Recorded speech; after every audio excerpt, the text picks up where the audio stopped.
여러분 안녕하십니까, 박상규입니다. 나토 정상회의 도중에 열린 한일 정상회담에서 후쿠시마 오염 처리수에 대한 중요한 합의가 나왔습니다. 윤석열 대통령은 방류 점검에 한국 전문가의 참여를 요구했고, 기시다 총리는 국제 기준을 넘으면 언제라도 방류를 중단하겠다고 약속했습니다. 나토 정상회의 참석을 마친 윤 대통령은 폴란드 국빈급 방문에 나섰습니다. 2002년 월드컵에서 우리가 폴란드를 이긴 것만큼 폴란드인들에게 한국을 각인시켰다는 K방산과 2차 전지 세일즈 외교를 집중 분석해드리겠습니다. 정치외교학 박사인 정호김 전 국회의원, 최양호 기업정책연구원장과 함께하겠습니다. 어서 오십시오. 네. 오늘의 첫 주제입니다. 윤 대통령과 기시다 일본 총리가 6번째 정상회담을 리투아니아의 수도 빌뉴스에서 가졌습니다. 우리말 인사와 덕담을 주고받은 뒤에 30분 넘게 이어진 회담의 주요 의제는 후쿠시마 오염 처리수와 북핵 공조 문제였는데요. 먼저 주제 영상으로 보겠습니다. 안녕하세요.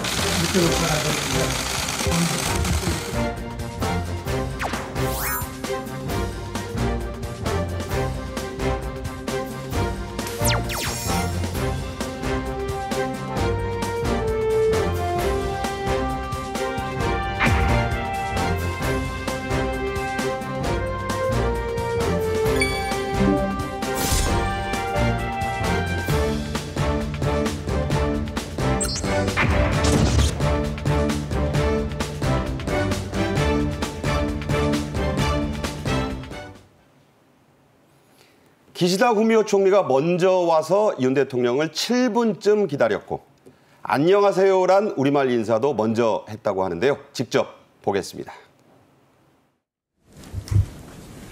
안녕하세요.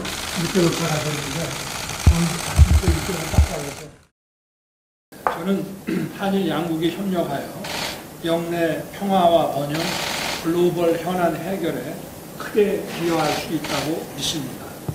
本日も再び我々が二国間協力や国際社会の諸課題について率直に意見を交わすことで日韓関係の強化に一層弾みをつけていきたいと思っています。윤 대통령이 취임한 지 1년 2개월쯤 됐죠. 그동안에 기시다 총리를 모두 6번 만난 셈이니까 평균적으로 따지니까 2달에 한 번꼴로 만났어요. 그렇습니다. 이게 뭐 유엔 총회죠. 22년 9월 22일 날 그때 처음 만나고 이제 6번째 만나는데, 사실 이런 정상들이 만날 때 제일 중요한 거는 누가 먼저 보자 하는 거예요. 이번에는 그럼 누가 먼저 보자면 일본이 먼저 보자 했습니다. 네. 지금 일본 정부가 오염수 방류하면서 이제 한국에 대한 이해를 높이기 위해서 한 회의라고 불려지는데요. 지금까지 6번 만남을 저희가 정리했어요. 네, 유엔 총회, 그다음에 또 한국과 미국, 일본을 왕래하면서 이제 만나신 등등 해서 마지막에 이제 G7 정상회의에서도 한번 만났고요. 이제 제 3국에서 이렇게 셔틀웨그 복원되면서 3국에서 만나는 것도 굉장히 남다른 의미가 있거든요.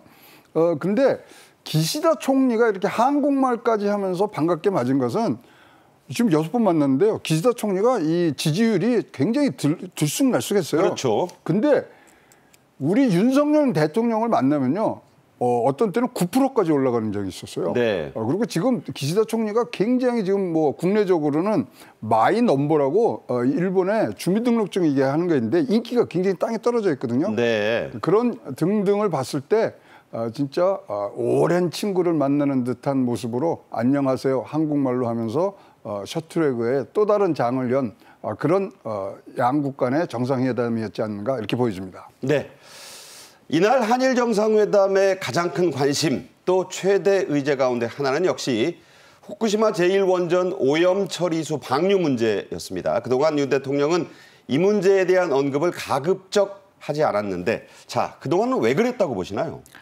국내에서 이 후쿠시마 원전 오염 처리 관련해가지고 굉장히 논란이 뜨거웠습니다. 그렇죠. 그리고 얼마 전에 IAEA 보고서가 나왔고요. 일본이 이제 방류하는 거는 이제 시간 문제 외에는 안 남았는데 네네. 아직 기시다가 언제 하겠다는 타이밍을 정한 바는 없습니다. 그렇죠. 그러나 이제 기정사실화된 것이고요. 아마 일본 국내 정치를 상당히 의식하는 상황인 것 같습니다. 윤석열 대통령으로서는 우리 바다의 안전, 그리고 수산물의 안전, 그리고 국민의 생명이라는 차원에서 굉장히 고민이 많았으리라 생각하고요. 예. 그러한 그 고민이 아마 2달 동안 자제하다가 기시다 총리와의 회동에서 오염수 방류와 관련한 문제를 제기한 동인이 되었다 이렇게 생각이 듭니다. 네, 그런 해석을 해주셨습니다. 윤 대통령은 기시다 총리에게 3가지로 요약될 요구를 했어요. 그 3가지를 좀 정리해 보겠습니다. 네, 이제 계획대로 이런 방류가 잘 되는지 그런 모니터링을 할 거 아닙니까? 그거에 대한 정보를 실시간으로 좀 공유를 했으면 좋겠다. 그다음에 방류 이 점검 과정에서 우리 한국 전문가들이 좀 참석을 했으면 좋겠다. IAEA에서 교차 실험할 때도 우리 한국 전문가들이 갔기 때문에 그런 부분. 그다음에 이제 기준치를 넘는 그런 경우가 났을 때는 즉각 중단. 그리고 사실 이제 이번에 나올 얘기 중에 하나가 이 알프스에 대해서 점검 주기를 좀 짧게 단축해달라는 얘기와 그다음에 현재 주민들 피폭량을 좀 달래는 문제는 사실 의제로 올리려 그러다가 그거는 밑에 이제 국장급 장관급 회의에서 자세한 것을 논의하기 위해서 뺐기 때문에 자 이렇게 보시면 윤석열 대통령이 진짜로 국민의 건강을 최우선하는 그런 의제로 지금 기시다 총리를 만난 걸로 이렇게 보여집니다. 네, 방금 말씀하신 대로 윤 대통령이 우리 전문가들의 이 방류 점검단 참여 또 국제 기준을 넘을 때 방류를 언제라도 중단해야 하고 그 내용도 실시간으로 공유해야 한다. 이런 전제 조건들을 제시했는데 그 까닭이 궁금하거든요. 그만큼 지금 어차피 우리 국제사회가 이것에 대해서 반대를 하도 일본은 자신들의 그 영해 주변에 1km를 터널을 뚫어가지고선 방류를 하겠다라는 입장이고요. 네. 논리적으로는 막을 방법은 없습니다. 네. 그런 상황에서 지리적으로 물론 해류가 해류의 그 흐름을 보면은 우리에게 도달하는 것이 수년에 걸린다 하더라도 4년에서 최장 10년. 구르시오 말씀하시는 거죠? 그렇습니다. 그런데 이제 기후 변화 때문에 이 바닷물이 따뜻해졌을 때 어떻게 될 것인지 그리고 또 지리적으로 상당히 가깝고 그리고 바다라는 게 뭐 벽을 쌓아서 이렇게 나누어질 수 있는 것이 아닙니다. 네네. 그런데다가 일본은 런던 협약의 주역이라고 해도 과언이 아닙니다. 런던 협약이라는 게 뭐냐면은 국제상의 바다라는 것은 공유하는 것인데 바다에다가 오염물이나 폐기물 여기에는 방사성 폐기물까지 포함이 되는 네네. 거거든요. 함부로 폐기해서는 안 된다라는 런던 협약의 주역이 일본임에도 불구하고 우리는 사실 후쿠시마 원전 사고와 관련해서 아무런 잘못이 없습니다. 그렇죠. 우리나라의 원전과 일본 후쿠시마 원전은 전혀 다른 종류입니다.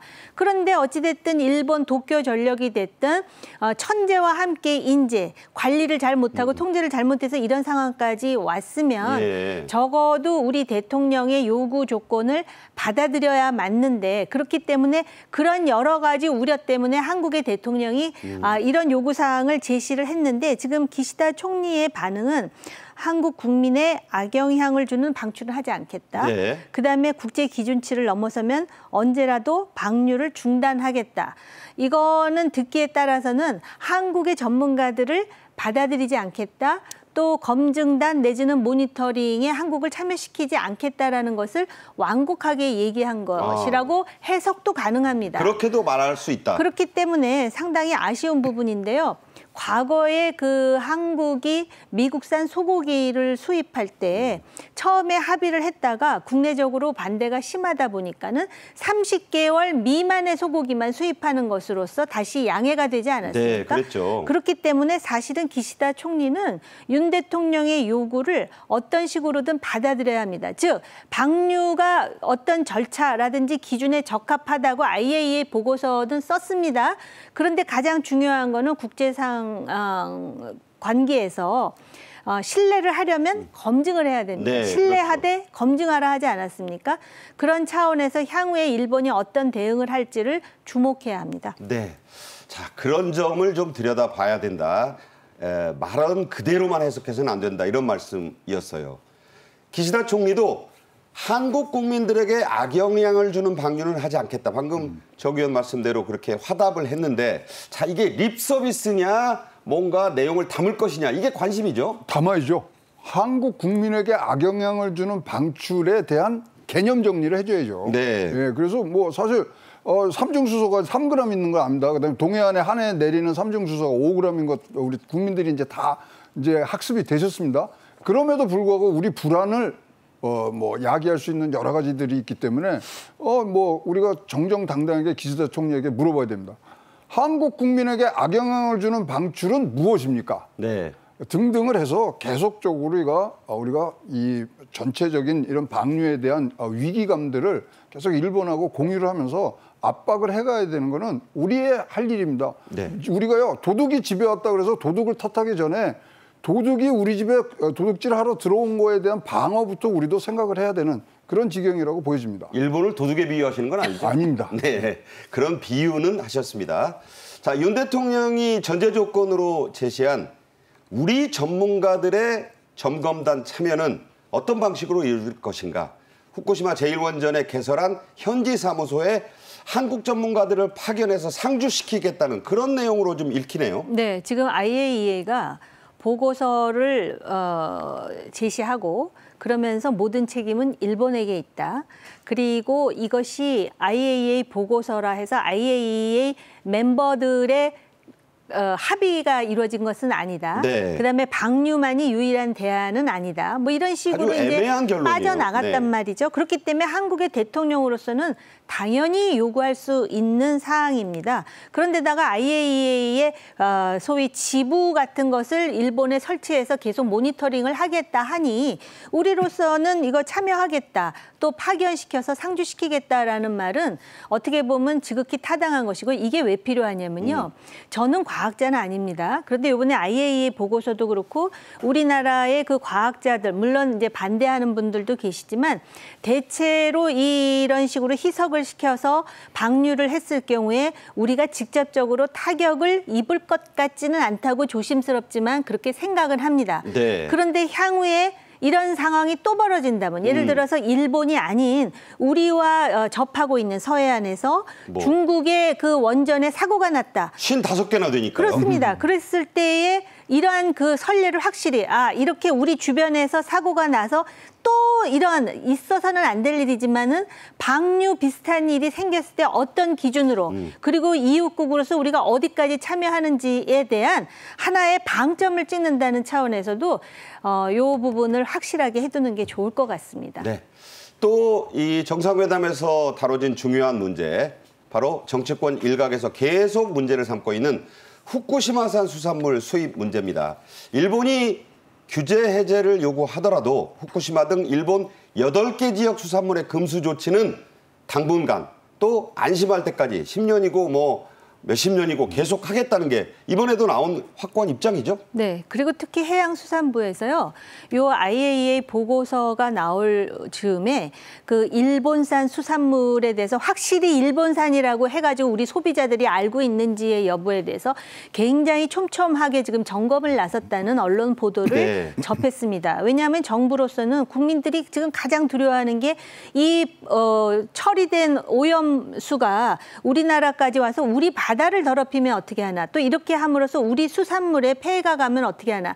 그게 오지 않더라도 수산물에 지금 폐해가 오고 있고 타격이 오고 있는 상황이기 때문에 심리적으로 지금 위축이 대단히 됐잖아요. 그렇습니다. 그렇기 때문에 정부가 이런 부분에 대해서 국민 건강과 우리 바다의 안전을 철저히 지키고 있습니다라는 것을 보여줘야 되고 지금 보여주겠다는 의지를 피력하고 있습니다. 그래서 후쿠시마와 주변 8곳에 대한 수산물 금지 조처는 절대 풀지 않고 네.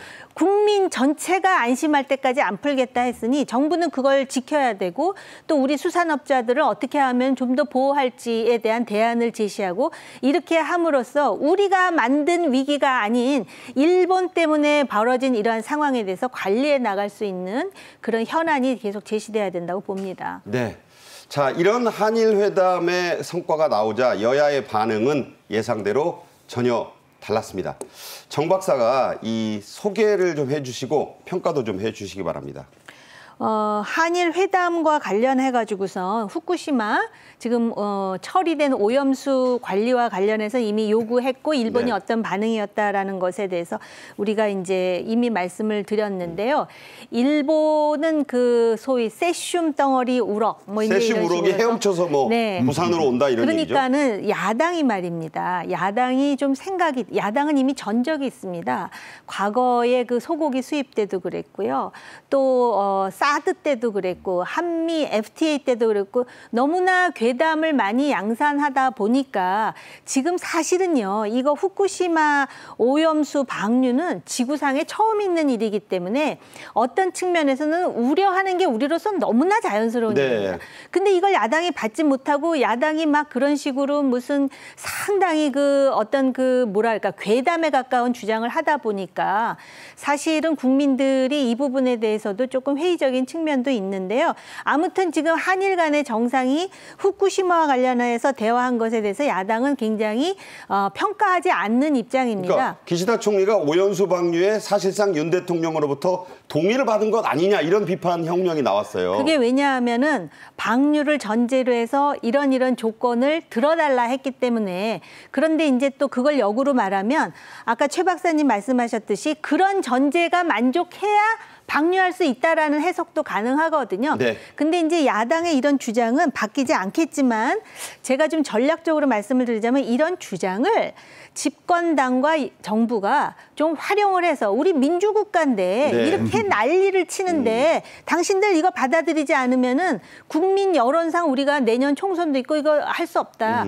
이렇게 협상 카드로 사용하는 대안도 좀 생각해 볼 필요가 있다고 봅니다. 예. 자, 이제 다른 주제도 좀 짚어드리겠습니다. 일본의 이른바 화이트리스트 복원 조치로 우리나라에 대한 이른바 소재 부품 장비, 줄여서 뭐 소부장이라고도 하죠. 수출 규제는 풀렸습니다.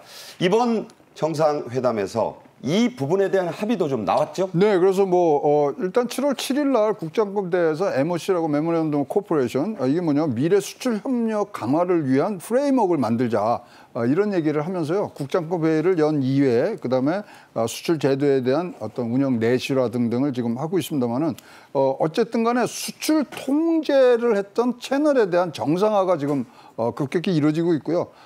더군다나 이제 좋은 소식들이 들려오는 게 뭐냐면요. 도레이라고 아시죠? 소부장 제도의 또 일본의 아주 우수한 기업인데 유명 기업이죠, 네, 도레이. 첨단 소재 중에 일본 기업이 지금 대한 투자를 계획하겠다고 지금 발표를 했습니다. 등등 지금은 조금 더 아주 굉장히 좋은 그런 우리 청색의 신호들이 나오고 있기 때문에 이런 부분들은 굉장히 중요하고요. 사실 옆집이랑 같이 잘 사는 것이 사실 공동체 생활의 가장 중요한 핵심이거든요.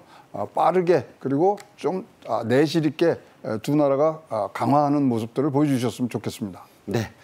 반도체 등 여러 분야에서는 이와 인문 같은 관계가 한일 관계니까 여기에 대한 협력도 복원했으니까 또 확장시키자 이런 합의가 나왔다는 얘기입니다.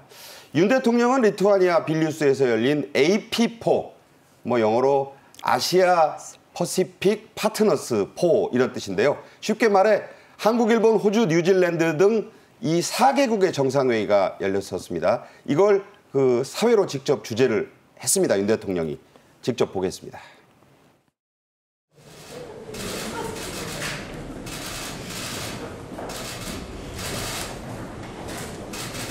나토 정상회의에 이어서 올해 다시 우리 AP4가 이렇게 모였습니다. 오늘 아침에 이러한 글로벌 안보를 논의하는 이 시기에 북한이 또 ICBM을 발사했습니다. 대서양의 안보와 태평양의 안보가 결코 분리될 수 없다는 것을 다시 한번 보여주고 있습니다. 네. 윤 대통령의 방금 그 모두 발언처럼 7월 12일 북한은 동해상으로 ICBM을 고각 발사했는데 이게 지금까지 중에서 가장 멀리 날아간 기록을 세웠어요. 이것이 또 주 화제가 됐었습니다. 자, 북한의 미사일 발사, 이 도발을 강력히 규탄하는 공동성명을 AP4 회의에서 채택을 했죠? 네. 그러니까 지금 그 ICBM 같은 경우는 장거리 미사일입니다. 그렇기 때문에 사실 한국과 일본은 이미 중거리만으로도 그 미사일 사정거리 안에 들어가 있는 상황이고요. 네. 이것 자체가 한미 동맹에 상당한 위해를 갈 수 있다라는 위기의식도 있지만 네. 지금 나토 정상회의가 지금 열리고 있는 상황 아닙니까? 그렇죠. 그런 상황에서 이 북한의 ICBM의 의미는 뭐냐면은 그럼 미사일을 어느 방향으로 트느냐에 따라서 유럽도 갈 수 있는 겁니다. 그렇죠. 그럴 뿐만 아니라 이런 것을 소위 이제 그 지구상에 문제가 있는 나라, 그러니까 국제법이라든지 국제적 규범을 지키지 않는 나라에게 팔 수도 있는 거 아닙니까? 그렇죠. 그렇기 때문에 이것이 단순히 한국 문제, 또 나아가서 일본 문제, 아시아 태평양의 문제일 뿐만 아니라 전 지구적인 문제임을 역설한 것입니다, 이번에. 네. 그러니까 이제 지금 말씀하신 대로 고각 발사는 하늘을 향해서 쐈지만 이게 동서남북 어디를 향하느냐에 따라서 조금 이따 얘기 나오겠습니다. 파리, 베를린, 런던으로 날아갈 수 있고 시리아라든가 이란이라든가 이른바 로그네이션, 불량 국가에 팔 수도 있는 것 아니냐. 그러니까 나토도 이 문제에서 남의 일 보듯 해서는 안 된다. 이런 의미를 짚어주신 겁니다. 특히 한일 정상은 앞서 열린 별도의 이 정상회담에서도 이 문제에 대한 특별한 공조를 거듭 확인을 했지요? 네, 이거는 우리가 지금 지소미아 등에서 일본과의 이제 어떤 군사적인 정보를 이제 교환하는 것들이 이제 정리가 되고 있는 부분들이고, 결국은 이런 부분들은요, 지금 이제 나토와 이제 연계가 되고 또 AP4가 이제 어떻게 하면 인도 태평양의 어떤 중심축이 되는데, 이번에 보면 이런 플랫폼을 정례화한 데는 그냥 큰 뜻이 있었어요. 그다음에 지금 지난 5월 달에 바이든 대통령이 조만간에 한미일 삼국 정상회담을 워싱턴에서 하자 그랬기 때문에 그런 것들에 대한 준비들이 계속되면서 특히 이러한 정상 간의 어떤 대화, 그리고 양국 간의 어떤 협조 공약, 이런 것들은 향후에 우리가 이제 요새 얘기하는 현상 변경 시도국에 대한 어떤 신호탄을 내놓고 있지 않는가, 이렇게 보여집니다. 네. 사실 윤 대통령의 이번 순방의 가장 핵심은 나토 정상회의에 2회 연속 참석을 한 겁니다. 이 빌뉴스 정상회의에서 업저버 자격 참관국 정상연설을 했는데, 그 내용, 북핵 위협과 관련한 나토의 적극적 지지와 안보 협력을 강력히 촉구를 했습니다. 이 내용을 한번 짚어드리겠는데, 먼저 제가 한번 읽어드릴게요. 나토 정상회의 정상국 참관국 연설입니다. 북한 핵미사일의 위협은 세계 평화에 대한 중대한 도전이다. 나토 차원의 단호한 메시지를 내야 한다. 우크라이나 지원에 적극 참여해왔고 앞으로도 한국은 적극 지원할 것이다. 자, 어제도 얘기가 나왔습니다만 individually tailored, 맞춤복입니다, 이게. ITPP 체결을 해서 관계를 격상시켰고요. 나토와 정보 공유를 획기적으로 강화했습니다. 사이버 안보 분야의 협력 강화를 강력히 나토와 하기를 희망한다. 여기에 빠졌습니다만은 군사훈련, 합동군사훈련을 나토가 하는데 한국이 또 참여하는 문제도 추진이 됩니다. 자, 이런 내용의 연설을 했는데 어떻게 평가할 수 있을까요? 그동안에는 대한민국 대통령이 이제 외국을 나가면 그게 미국이 됐든 아니면 유럽이든 간에 북한에 이렇게 굉장히 초점이 맞추어지는 우리의 외교도 그렇고 대외 정책도. 그런데 이제는 우리의 국력에 걸맞게 또 북핵 위협에 대해서 국제사회의 협조와 지지를 얻기 위해서는 우리도 뭔가를 나름대로 역할을 하겠다라는 부분을 분명히 하는 것입니다. 그러니까 이번에 이 나토에 참여해가지고 사실 나토 회원국들의 관심사는 우크라이나입니다. 그러니까 우크라이나 좋아, 우리는 우리 국력에 걸맞게 할 수 있는 일을 할게. 그런데 이 회의 중에도 북한이 ICBM 고각 발사하지 않아? 이런 것에 대해서 당신들 그렇게 수수방관할 수 없어. 이제는 단순히 한미 동맹의 문제, 또 일본 그리고 아시아 태평양의 문제를 넘어서 이제는 나토도 이런 문제에 대해서 같이 관심을 갖고 협력해야 돼. 이런 부분을 대한민국 대통령이 직접 설파했다라는 점에 의미가 있다고 생각을 합니다. 네. 그러니까 이게 정상회의에서 먼저 마드리드 정상회의에서 좀 달라진 게요. 대서양도 예외지 않다. 태평양만 걱정하지 마라.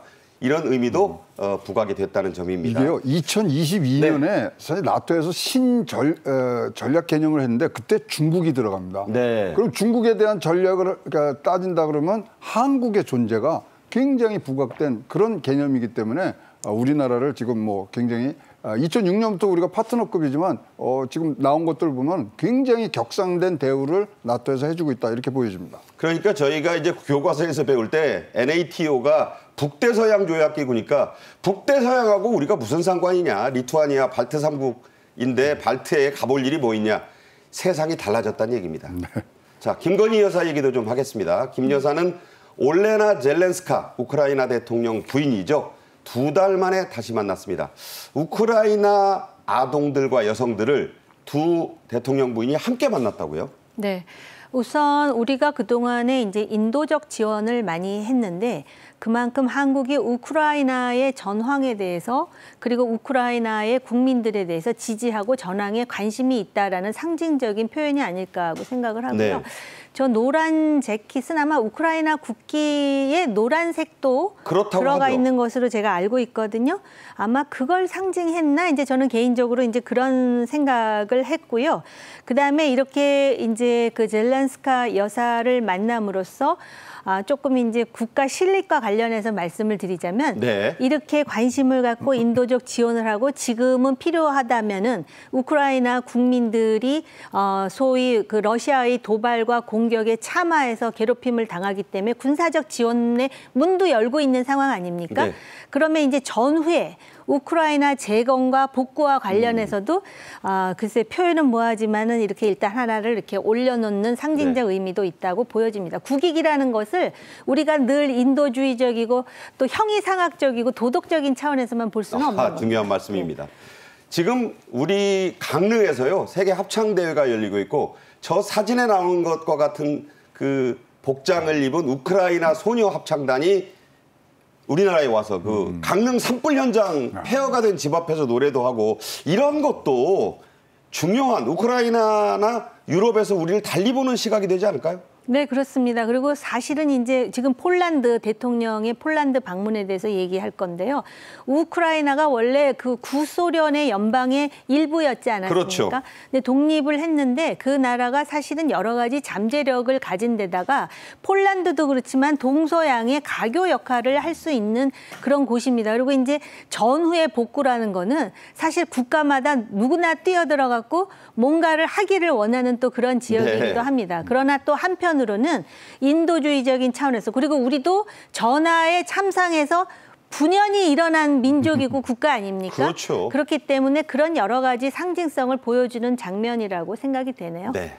자, 말씀하신 주제로 이제 가겠습니다. 이후 윤 대통령은 순방 마지막 일정인 폴란드 국빈급 방문을 시작했습니다. 동포 간담회부터 곧바로 시작된 K방산과 2차 전지 세일즈 외교를 지금부터 집중 분석해 드리겠습니다.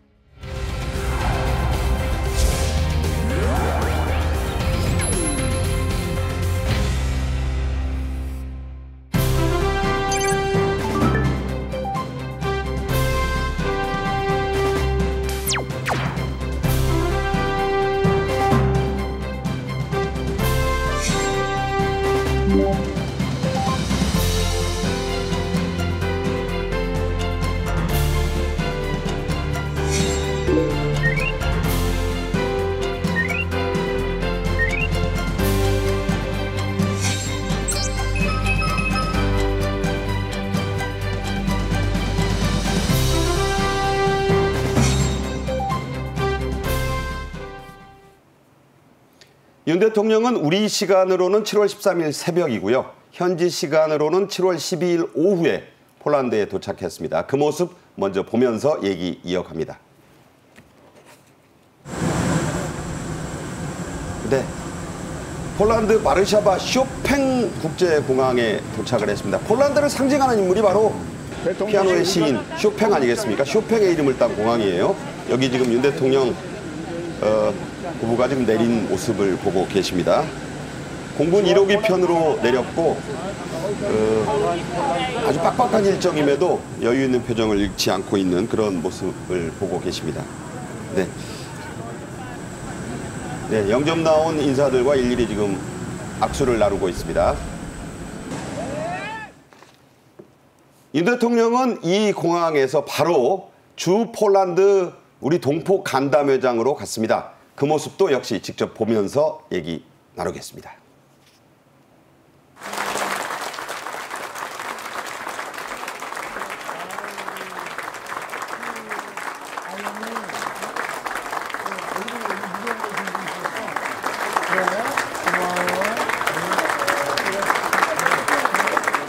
이제 양국은 서로에게 중요한 전략적 동반자 관계가 됐습니다. 지난해 양국의 교육 규모는 90억 달러로 사상 최대치를 기록했습니다.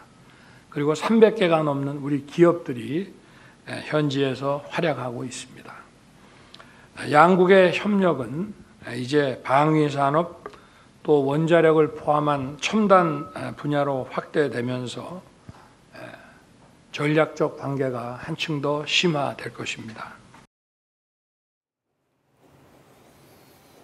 폴란드 한의회장부터 고문, 그리고 현지에서 태권도장을 열고 있는 사범, 관장님까지 80명 넘는 동포들이 참석을 했는데요. 우리 교민 수가 6천 명을 훌쩍 넘고 진출 기업은 350여 개, 400개에 육박을 하고 있다니까 짧은 시간에 굉장히 이 세력이 커졌어요. 네, 그렇습니다. 왜냐하면 또 폴란드가요.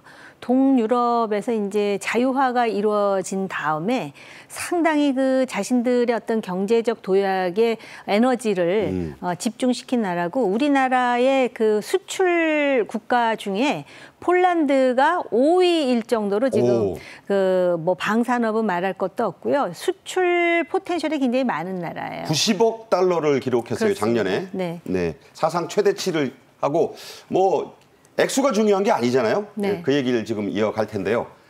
이 자리에 참석한 권영관 폴란드 한인회 고문, 이분은 회장도 역임을 했고 30년 넘게 폴란드에 살아온 그런 분입니다. 한국인으로서 폴란드에 살면서 따봉, 이건 전 브라질, 그 포르투갈 말입니다만 그런 걸 받은 게 딱 2번이었다. 이런 재미있는 얘기를 했어요. 직접 들어보겠습니다. 저는 이제 폴란드 30년 살면서 길에 다니면서 2번의 따봉을 받은 적이 있습니다. 이 우크라이나 사태가 터지면서 폴란드가 방산 분야에서 상당히 부족하고 또 많이 필요했지 않습니까? 그 부분에서 저희가 방산 분야에서 적극적으로 방산 물자를 지원하고, 그리고 물론 우리가 수출하고 있지만은 지원하게 되니까 폴란드에서는 그런 부분을 보완해주고 또 지원해준 한국에 대해서 굉장히 감사하고 고마워합니다. 네, 권 고문이 폴란드인들로부터 2번의 따봉, 엄지척, 뭐 최고다 이런 걸 받았다고 직접 얘기했는데, 그 첫 번째 따봉이 2002년 월드컵 첫 경기, 기억하실지 모르겠습니다만 우리나라가 폴란드를 첫 경기에서 2대0으로 셧아웃 시킨 걸 말하고, 이게 우리 월드컵 사상 첫 번째 승리였어요. 2번째가 바로 요즘의 K방산 수출 때문이다. 그 위력이다. 이런 얘기죠? 그렇습니다. 뭐 기억이 뭐 아주 새록새록합니다. 황선홍 선수의 발리슛과 유상철 선수의 중거리슛 두 방이 들어갔어요. 유상철이 됐죠, 이제. 네, 그렇습니다. 뭐 그때 뭐 굉장히 했습니다만 우리 폴란드하고 사실 관계가 굉장히 오래됐습니다. 올해가 수교 35주년이에요. 벌써. 예. 그다음에 항상 우리나라가 이제 유럽에 갈 때 유럽 진출의 교두보가 여기가 됐고요. 그런 거에 가장 앞장섰던 게 뭐 대우자동차가 1993년도에 공장을 세우면서 여기에 굉장히 몰리죠. 그리고 이제 뭐 이어서 LG전자, 삼성들이 쭉 가면서 우리가 유럽에 진출하는 부분에 있어서 굉장히 큰 역할을 했고요. 그런데 뭐 아까 뭐 정 의원님이 얘기를 해주셨지만 우리나라의 지금 수출 무역 흑자국으로는 5대에 지금 들어가고요. 예.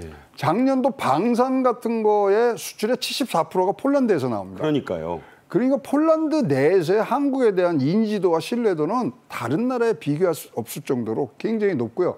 특히 이번에 이제 뭐 우리가 방산에 관해서는 전차와 이제 자주포 등이 이제 가는데, 이거는 뭐 쌍따봉을 지금 뭐 10번 이렇게 뭐 발사를 해도 못지않은 굉장히 그 나라의 군사력과 경제력에 굉장히 뭐 도움이 되는 부분이요.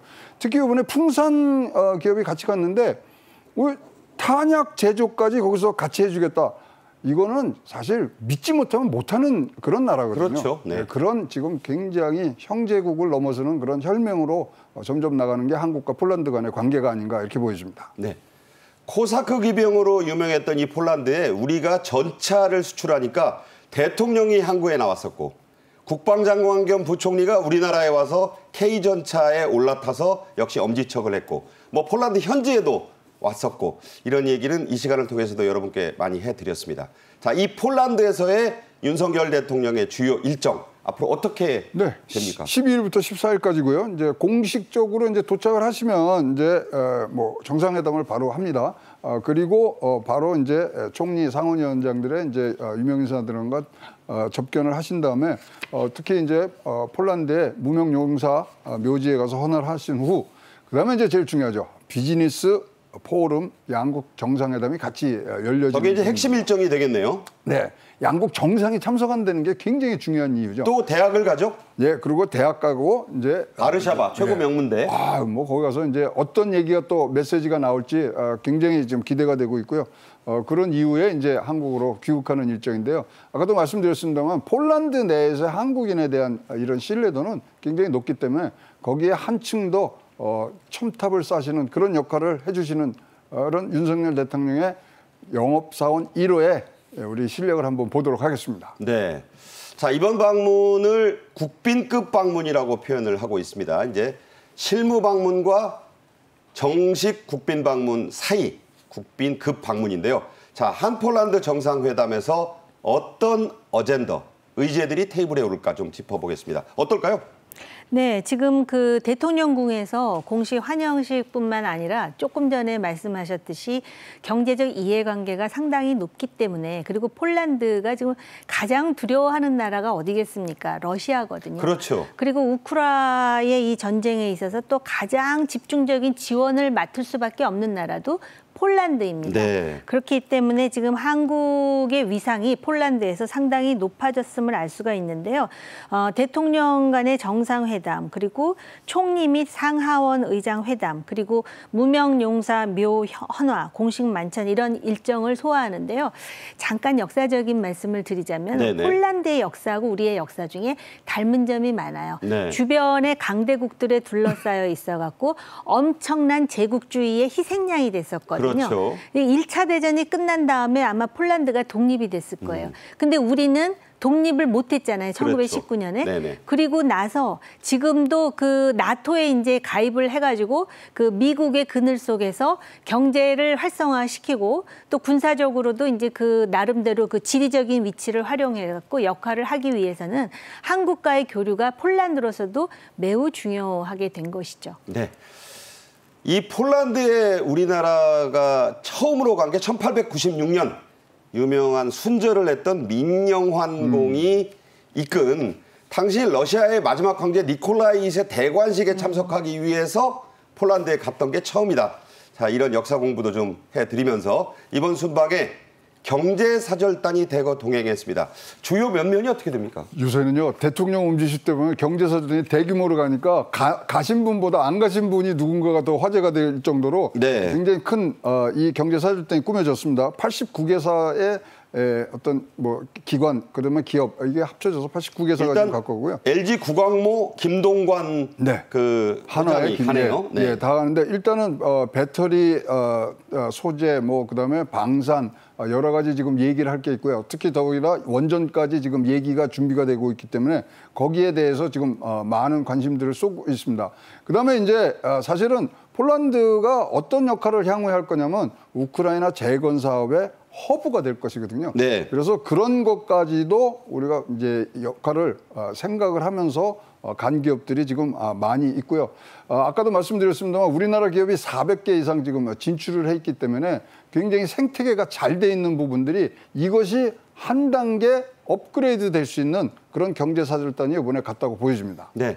이번 폴란드 경제사절단은 뭐 얼굴과 그 규모만이 아니라 좀 특별하게 맞춤형으로 이루어졌다는 점이 특징이라고 합니다. 좀 어떻게 선정을 한 건가요? 그 한국과 폴란드 간에 우리가 중요하게 다룰 부분이 특히 경제 협력과 관련해 가지고 방산 그다음에 2차 전지, 그다음에 에너지, 네. 원전 같은, 그다음에 환경 이런 거거든요. 네. 그래서 그렇게 맞춤형으로 일단 가고 싶은 사람 지원을 받은 것 같습니다. 예. 그래서 선별했다고 하더라고요. 왜냐하면 정치적으로 또 이 경제인들도 이러한 정상회담 또는 순방 같은 데 있으면은 열심히 수행을 하고 또 눈도장이라도 찍어야 그것이 상당히 유익하다라는 생각들도 하기 때문에 그리고 네네. 아마 지원 기업이 많았겠죠.